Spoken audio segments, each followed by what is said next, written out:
হবিগঞ্জে প্রায় 7.5 কোটি টাকার মাদকদ্রব্য ধ্বংস করেছে 55 বিজিবি ব্যাটালিয়ন। 2022 সালের জুলাই থেকে 2024 সালের ডিসেম্বর পর্যন্ত জব্দ করা হয় সব দেশি বিদেশি মদ, ফেন্সিডিল সহ বিভিন্ন মাদকদ্রব্য। পরিবেশের ক্ষতি এড়াতে নেওয়া হয়েছে নানা পদক্ষেপ। এখন তো জীবাণুদের থেকে বাঁচালে সারাদিনকে বাঁচাবে, ডেটল বাঁচাবে। ডেটল দেয় জীবাণুর বিরুদ্ধে 12 ঘন্টার সুরক্ষা বলয়। সুরক্ষার বিশ্বাস থাকুক দিনভর। হবিগঞ্জ সদর উপজেলার ধুলিয়াখাল এলাকা রোলার দিয়ে ধ্বংস করা হচ্ছে বিজিবির অভিযানে বিভিন্ন সময় জব্দকৃত সব মাদকদ্রব্য। সিনিয়র জুডিশিয়াল ম্যাজিস্ট্রেট ফখরুল ইসলামের উপস্থিতিতে কার্যক্রমের উদ্বোধন করেন 55 বিজিবি ব্যাটালিয়নের অধিনায়ক লেফটেন্যান্ট কর্নেল তানজিলুর রহমান। তিনি জানান, 2022 সালের জুলাই থেকে 2024 সালের ডিসেম্বর পর্যন্ত জব্দ হয়েছে প্রায় 7.5 কোটি টাকা মূল্যের মাদকদ্রব্য।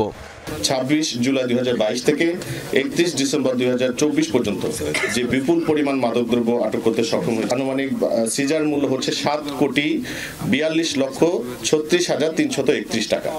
ধ্বংসকৃত মাদকদ্রব্যের মধ্যে রয়েছে দেশি বিদেশি মদ, ফেন্সিডিল, ইয়াবা, গাঁজাসহ বিভিন্ন ধরনের নেশা জাতীয় দ্রব্য। পরিবেশের ক্ষতি এড়াতে নেওয়া হয় বিভিন্ন পদক্ষেপ। পরিমিত মাত্রায় পানি দেওয়ার মাধ্যমে এটা যে পিএইচ বা ক্ষারের যে লেভেলটা আছে এটাকে আমরা নরমাল লেভেলে নিয়ে আসবো, যাতে করে এটা পরিবেশে কোনো ঝুঁকি না হয় এবং এটা মাটির সাথে যেন মিশে না যায়, সেজন্য আমরা পর্যাপ্ত ব্যবস্থা গ্রহণ করেছি।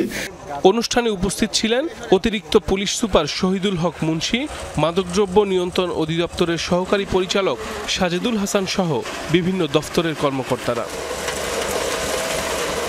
সাইফ আহমেদ, যমুনা নিউজ।